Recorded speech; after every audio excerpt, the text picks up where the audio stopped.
नमस्कार दोस्तों, मैं हूं विजय राघव और शुरू करते हैं आज का एनालिसिस। चीन से सीमा विवाद पर सरकार का बयान आया है। भारतीय रक्षा मंत्री राजनाथ सिंह ने संसद में कहा कि चीन को गलवान की झड़प में भारी नुकसान हुआ था। वह अब बॉर्डर पर भारी तादाद में सेना और गोला बारूद जमा कर रहा है। रक्षा मंत्री राजनाथ सिंह ने मंगलवार को लोकसभा में भारत चीन सीमा विवाद पर 40 मिनट लंबा बयान दिया था। राजनाथ सिंह ने बताया कि चीन ने समझौतों का सम्मान नहीं किया। उनकी कार्रवाई के कारण एलएसी पर आपसी टकराव के हालात बने हैं। उन्होंने बताया कि गलवान घाटी में चीन ने हमारी ट्रेडिशनल पेट्रोलिंग पैटर्न में खलल डाला। इसे सुलझाने के लिए बातचीत जारी है। रक्षा मंत्री राजनाथ सिंह ने मंगलवार को लोकसभा में लद्दाख में चल रहे भारतीय चीन सीमा विवाद पर बयान दिया है। उन्होंने बताया कि चीन ने दक्षिणी पैगोंग लेक में 29-30 अगस्त को दोबारा घुसपैठ करने की कोशिश की और मौजूदा स्थिति को बदलने का प्रयास किया, लेकिन एक बार फिर हमारे जवानों ने इसे नाकाम कर दिया। वहीं कांग्रेस सांसदों ने सदन से वॉकआउट किया। कहा कि चीन मुद्दे पर उन्हें बोलने नहीं दिया गया। उन्होंने बताया कि चीन भारी तादाद में जवानों की तैनाती 1993 और 1996 के समझौतों का उल्लंघन कर रहा है। चीन ने समझौतों का सम्मान नहीं किया। उनकी कार्रवाई के कारण लाइन ऑफ एक्चुअल कंट्रोल के आसपास टकराव के हालात बने हैं। इस आपसी टकराव से निपटने के लिए प्रक्रिया भी तय है। मौजूदा स्थिति में चीन ने एलएसी और अंदरूनी इलाकों में भारी तादाद में सेना और गोला बारूद को जमा किया है। हमने भी जवाबी कदम उठाए हैं। हमारी सेना हर परिस्थिति से निपटने के लिए तैयार है। इसी के साथ रक्षा मंत्री राजनाथ सिंह ने कहा कि हमें हमारी सेनाओं पर फक्र है। सदन को आश्वस्त रहना चाहिए कि हमारी सेनाएं इस चुनौती का सामना करेंगी। हमें सेनाओं पर फक्र है। अभी की स्थिति में संवेदनशील मुद्दे शामिल हैं, इसलिए इसका ज़्यादा खुलासा मैं नहीं कर सकता। कोरोना के चुनौतीपूर्ण समय में भी सेनाओं और आईटीबीपी की तेज़ी से तैनाती हुई है। सरकार ने पिछले कुछ वर्षों में बॉर्डर इंफ्रास्ट्रक्चर पर ध्यान दिया है।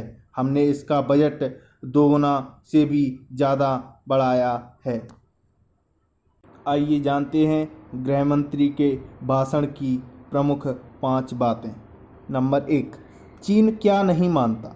राजनाथ सिंह ने बताया, सदन जानता है कि भारत चीन की सीमा का प्रश्न अभी तक हल नहीं हुआ है। भारत चीन की सीमा का ट्रेडिशनल अलाइनमेंट चीन नहीं मानता। दोनों देश भौगोलिक स्थितियों से अवगत हैं। चीन मानता है कि इतिहास में जो तय हुआ उस बारे में दोनों देशों की अलग अलग व्याख्या हैं। दोनों देश के बीच आपस में रजामंदी वाला समाधान नहीं निकल पाया है। लद्दाख के इलाकों के अलावा चीन अरुणाचल प्रदेश की सीमा से 90,000 वर्ग किलोमीटर इलाके को भी अपना बताता है।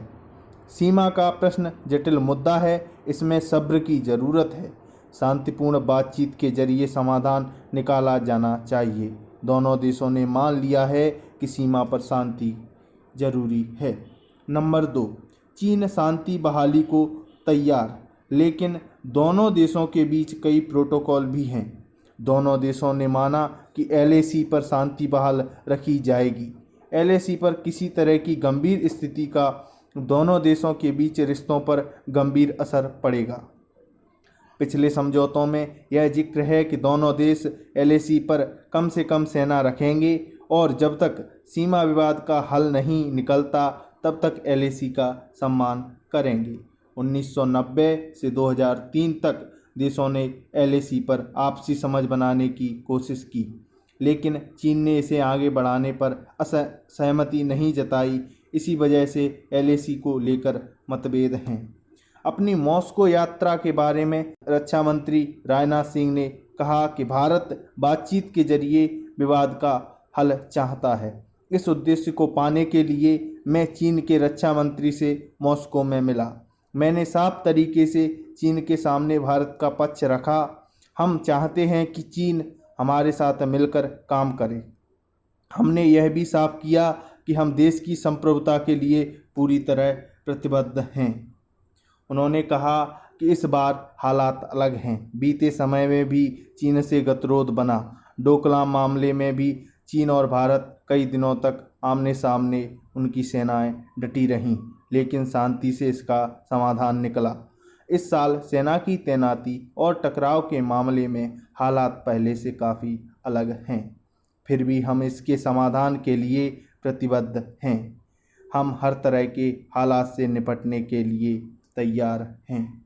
इसी बीच राहुल गांधी ने आरोप लगाया है कि प्रधानमंत्री ने देश को गुमराह किया है। उन्होंने अपने ट्वीट में कहा कि रक्षा मंत्री के बयान से साफ है मोदी जी ने देश को चीनी अतिक्रमण पर गुमराह किया। हमारा देश हमेशा से भारतीय सेना के साथ खड़ा था, है और रहेगा। लेकिन मोदी जी आप कब चीन के खिलाफ खड़े होंगे? चीन से हमारे देश की ज़मीन कब वापस लेंगे? चीन का नाम लेने से डरो मत। धन्यवाद।